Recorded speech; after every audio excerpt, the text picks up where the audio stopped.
death on many occasions and been living on borrowed time.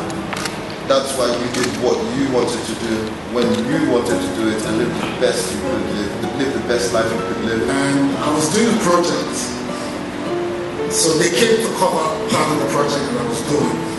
And just encountering him in 5 minutes, he didn't tell me I'm his father's friend or something. In 5 minutes, I grabbed him, I took him to another room, and I sat him down, and I started telling him about the bigger project that I have to do, that I need him. And he's a genius, I can tell. I met him in all of 5 minutes, and I was discussing my biggest project with him. So when I got a call that he's gone, I was in shock. You know, when the parents called me early today and told me, just confirmed everything again, and it's just so painful. You know, no parent should be made to bury their children. I just want to encourage you by saying that just knowing that in the little time that he did, I'm sorry. But there's so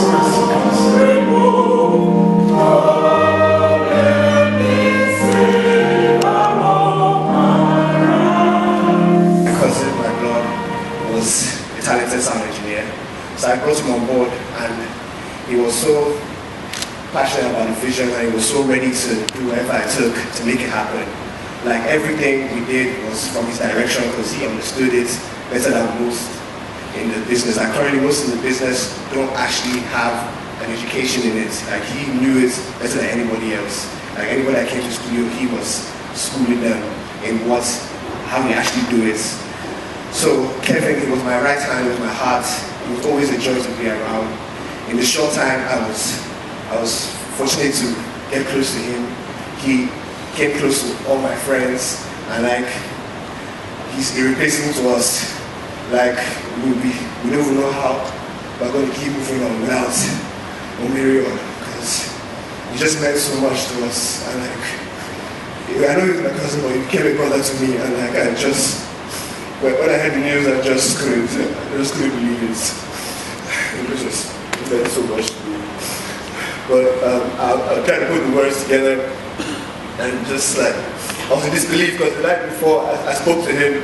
And like we just trying to put together a project, and we're just working on our stuff. Like we just started working on a TV show, and we were so excited because he was trying to do it. He had a vision, like he was studying like how movie directors do it. He was like, well, he wants it to be done perfectly, like everything will be clean and all stuff. So he took it upon himself to do all the work. I was like, bro, let me take some of it as well. But he's like, no, I got this, don't worry, just relax. Because I recently broke my leg, so he wanted to just show me what he's got, that he can do this. And I was like, okay, don't worry, bro. I'm behind you. But when I heard he passed away, I just didn't know what to think. I just been overwhelmed with a sense of fear and uncertainty, because like it just came too sudden. Because we always talk about so much about what we're planning to do, and like it's just too hard to take it.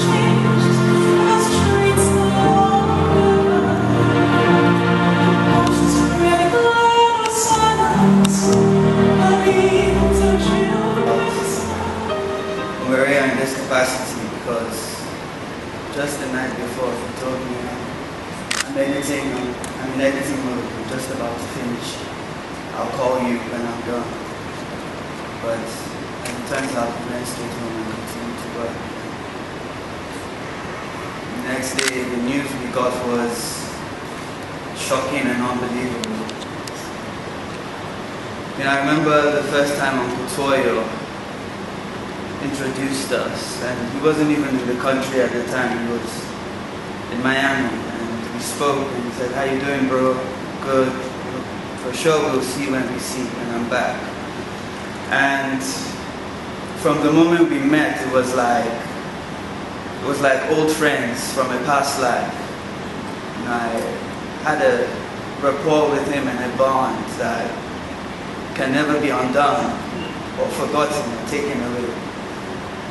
And You know, he was such a selfless person. You know, he lived 5 minutes away from us, and he's going home, and he would say, "Oh, let me call an Uber, let me call a taxi." And I'm telling him, "Are you serious? What do you mean by you call the taxi? You're so close by." You know, and I would drop him home. I get to the gate, and he tells the security, "Okay, security, that's my brother. Don't you see us next time? Don't look inside." You know, that's how it was. With a smile on his face, he would say that. You know, he was a jovial person. He was someone full of life. Within a moment, you would know who you were dealing with wasn't run-of-the-mill or regular. You know, and in as much as it's been said that he was a rising star, I think he was a star in his own right already. A star that hadn't been discovered, but a star for sure.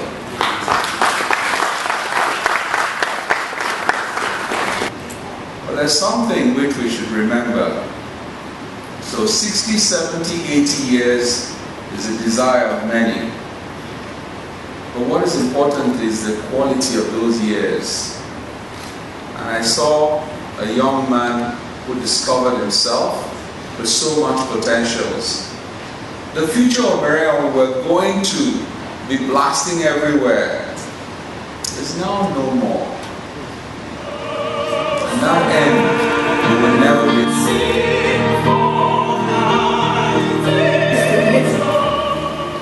No more pain and suffering. You're finally at peace, and we will never forget you. I can't wait. I can't wait to name my babies after you. I can't wait to teach them all the things that you taught me. And make them watch all the documentaries and watch them grumble the way I did. Because they don't have a choice. No amount of words will ever be enough for such. Omereyon,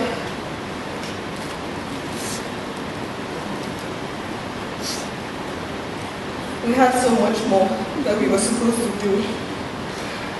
We hadn't even scratched the surface. So many plans. And now I don't know how I'm supposed to proceed without you. I still feel like you're in your room, editing or mixing.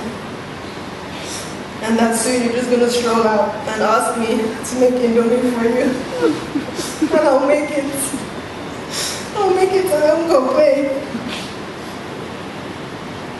I'm beyond happy that my last conversation with you was such a funny one.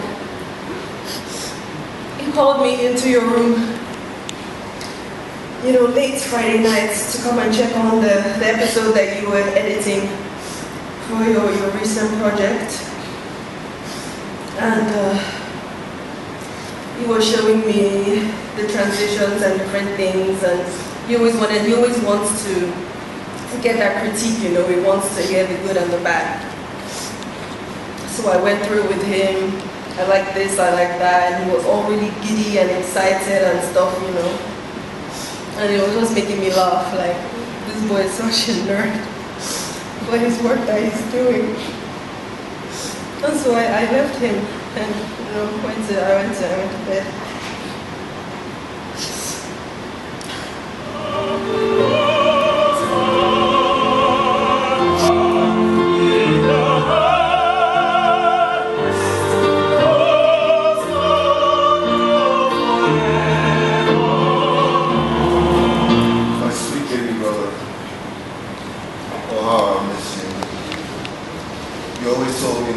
One day, that this day will come one day, and when it does, I shouldn't cry or feel sad, because it will mean that you are now free from sickle cell pains and the inability to live a normal life.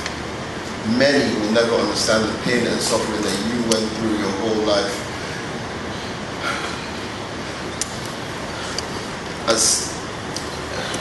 As you said many times, you have cheated death on many occasions and been living on borrowed time. That's why you did what you wanted to do when you wanted to do it, and live the best you could live the best life you could live. Growing up, I always knew you were special. Not many children built their own toys from paper. from paper boats to airplanes. We made them, and we played with them, and I destroyed most of them. I remember one Christmas holiday, we both plotted to break into where the gifts were being kept, only for Mom to find out. We got punished on Christmas Day and didn't get our Christmas presents for over a month. All the time I was recovering from my appendicitis and was bedridden, I had a sweet tooth, and you helped me conduct all the theft required on several occasions. We were partners in crime. Now that you are gone, who am I going to argue with and fight with? From our play wrestling matches when we were younger to arguing about history, hemp, religion, etc., of which I knew nothing about, but just wanted to wind you up. You were such a brilliant person, always learning, always wanted to educate others.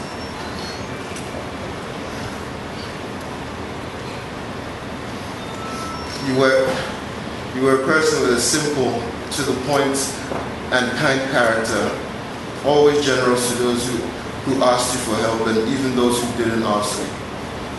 You had a heart of gold and cared for everyone to the fullest of your extent. You would always be remembered for that. You touched so many people so deeply, so truly and so deeply. My sweet brother, my best friend, you left me too soon, but your spirit will live on. Rest in peace, my beloved brother, till we meet again.